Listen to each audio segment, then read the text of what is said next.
Doctor Durgacharan Mishra ने 11 सूत्री संकल्प पत्र पर किया शिक्षक अधिकार संकल्प सम्मेलन।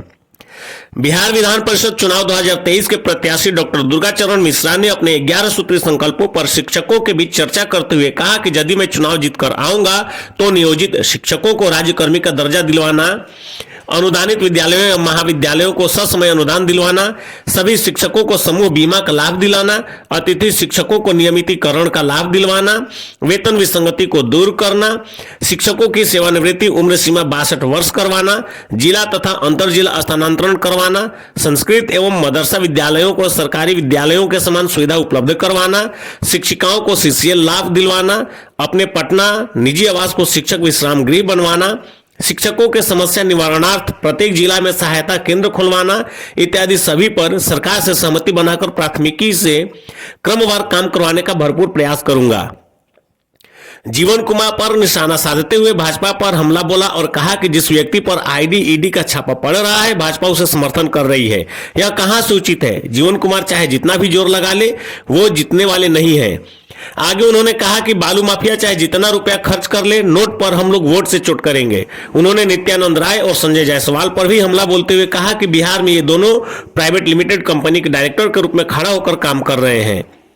मिश्रा जी ने रोहतास के शिक्षकों के लिए हाउस रेंट के ऊपर चर्चा करते हुए कहा कि जहां 4% हाउस रेंट मिल रहा था वहां मैं 8% दिलाने का काम किया। कैमूर में एक वृद्ध शिक्षक को महिला पुलिस के द्वारा पिटाई का वीडियो वायरल होने के बाद मैंने संबंधित पुलिस अधीक्षक से टेलीफोनिक बात कर उस महिला सिपाही को सजा दिलाने का काम किया। ऐसे बहुत से छोटे बड़े काम है जो मैंने समाज हित और शिक्षक हित के लिए किया है। आप लोग सिर्फ एक बार मुझे मौका दें, मुझे क्रम संख्या 6 पर अपना मत देकर खड़ी पाई मुझे विजय बनाएं। यदि आप लोग मुझे मौका देंगे तो मैं नहीं बताऊंगा, समय बताएगा आप सभी शिक्षकों के लिए मैं क्या करूंगा। आगे उन्होंने कहा कि जो मेरा पटना में आवास मिलेगा तो वो विधान पार्षद गृह नहीं कहलाएगा, वो शिक्षक विश्राम गृह कहलाएगा। और भी आगे उन्होंने बहुत कुछ कहा। मंच का संचालन कर रहे शिक्षक संघ के प्रदेश महासचिव सह गया जिलाध्यक्ष विपिन बिहारी ने अपने संबोधन में कहा कि एक शिक्षक ही शिक्षा और शिक्षक को समझ सकता है, इसलिए हम सभी एकजुट होकर दुर्गाचरण मिश्रा को जिताएं। बेलागंज के बेल्हाड़ी से आए शिक्षक अरविंद पांडे ने सभा को संबोधित करते हुए कहा कि समय ज्यादा नहीं है, इसलिए कम समय में अच्छी रणनीति बनाकर हम सभी को काम करने की आवश्यकता है। जय दुर्गा तय दुर्गा का नारा देते हुए अमर कुमार सुधांशु ने कहा कि यदि एक एक शिक्षक सिर्फ 5-5 वोट दुर्गाचरण मिश्रा के पक्ष में डलवाएंगे तो गया से ही इनकी जीत निश्चित है। टनकुपा से आए शशिभूषण प्रसाद ने कहा कि जो अधिकार हमें मिलना चाहिए वो नहीं मिल पा रहा है। वहीं इंटर महिला कॉलेज टेकारी से आए मनोज त्रिपाठी ने शिक्षकों को संबोधित करते हुए कहा कि हम सभी जात पात से ऊपर उठकर दुर्गाचरण मिश्रा के पक्ष में वोट दें और अन्य सभी दिलाने की कोशिश करें। हम लोग सिर्फ और सिर्फ शिक्षक जाति से हैं। आज के शिक्षक अधिकार संकल्प सम्मेलन की अध्यक्षता कर रहे हरिनंदन मिश्रा ने कहा कि आप लक्ष्य पर डटे रहें, हम सभी शिक्षक आपके साथ हैं। 31 मार्च को विजयादशमी है और हम सभी आपके विजयी होने का विजय उत्सव भी मनाएंगे। देखिए, हमारा सबसे बड़ा अभियान है शिक्षकों को जो नियोजित का कलंक जो दे दिया गया है, इस कलंक को धोने के लिए हमने जो है अपना संकल्प सम्मेलन आयोजित किया है गया में। गया की धरती पर भगवान विष्णु की धरती है और पवित्र और हम लोग का जो है महीना रमजान का भी चल रहा है और नवरात्र का भी। ये पूंजीपति लोग आकर के, ठेकेदार लोग आकर के इस चुनाव को जो कलंकित करने का काम कर रहे हैं और शिक्षकों को ठगने का काम कर रहे हैं, उनको हम जो है जागरूक कर रहे हैं कि आपका मूल मुद्दा आपके बच्चों का एडमिशन सेंट्रल स्कूल में तभी होगा जब आपको राज्यकर्मी का दर्जा मिलेगा। आपको नवोदय तलहाट में प्रिंसिपल बनने की ताकत तभी आपको एक्सपीरियंस काउंट होगा जब आप राज्यकर्मी मिलेगा। वेतन विसंगति तभी दूर होगी जब राज्यकर्मी मिलेगा। अंतर जिला स्थानांतरण, हमारे भाई ने बोला कि आज बक्सर के लोग यहाँ के नौकरी करते हैं, यहाँ के लोग गया के लोग बक्सर में हैं तो उनका परिवार टूट रहा है, तो तभी अंतर जिला स्थानांतरण होगा जब जो है राज्यकर्मी का दर्जा मिलेगा। और सीसीएल मिलेगा तभी जब राज्यकर्मी मिलेगा, एमएसपी मिलेगा तभी राज्यकर्मी मिलेगा। अतिथि शिक्षकों को भी हमने वोटर लिस्ट में नाम जुड़वाया, उनको भी नियमितकरण कराने का हमारा अभियान है, संकल्प है। और मैंने संकल्प लिया है और कोई प्रत्याशी नहीं कहता है दावा के साथ कि मैं चुनाव जीतूंगा तो मेरा मैनिफेस्टो ये है।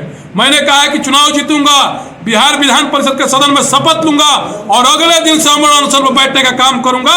और जब तक इन लोगों की मांग नहीं मानी जाएगी, दुर्गाचरण मिश्रा एक छटाक भोजन भी ग्रहण नहीं करेगा। ये हमने प्रण लिया है मेरे मित्रों।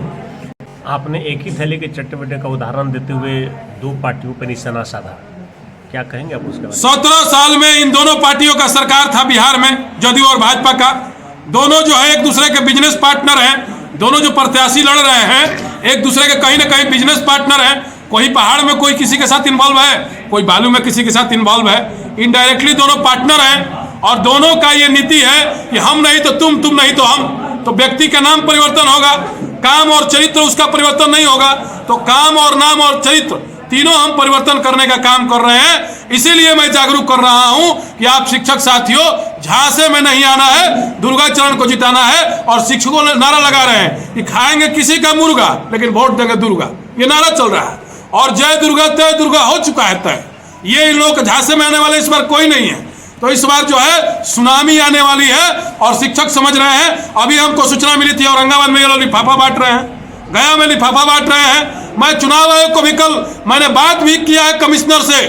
यदि कमिश्नर साहब और मुख्य चुनाव आयुक्त यदि भारत में लोकतंत्र है, बाबा साहेब भीमराव अम्बेडकर का बनाया हुआ सही में लोकतंत्र है, तो चुनाव आयोग पर संज्ञान ले। बताइए भाई, गाड़ी से क्यों आप मतदाता को ढोइएगा? आप जो है ब्लॉक में खाना क्यों बनवाइएगा? टेंट क्यों लगवाइएगा? ये चुनाव को पूरी तरह से अपने माफियागिरी के चलते पूंजीपति लोग प्रभावित करना चाहते हैं। और चुनाव आयोग यदि संज्ञान नहीं लेता है 2 दिन के अंदर, तो मैं इसी कमिश्नरिएट में अनशन पर बैठने का काम करूंगा और पूरी तरीके से पोल खोल देंगे हम लोग चुनाव आयोग की। इसलिए चुनाव आयोग को भी हम लोग बार बार आग्रह कर रहे हैं। आज लिखित भी मैं देने जा रहा हूं, मेल भी करने जा रहा हूं कि पैसा बांटने वालों पर, लिफाफा बांटने वालों पर तुरंत कार्रवाई होनी चाहिए। इन लोग की गिरफ्तारी होनी चाहिए, इन लोग की विजिलेंस इंक्वायरी होनी चाहिए। किन किन नंबरों से बात किया जा रहा है, किन किन लोगों को पैसा दिया जा रहा है, और जितने भी भ्रष्टाचार एंटी करप्शन डिपार्टमेंट है उनको सक्रिय किया जाए। नहीं तो भारत में लोकतंत्र नहीं बच जाएगा।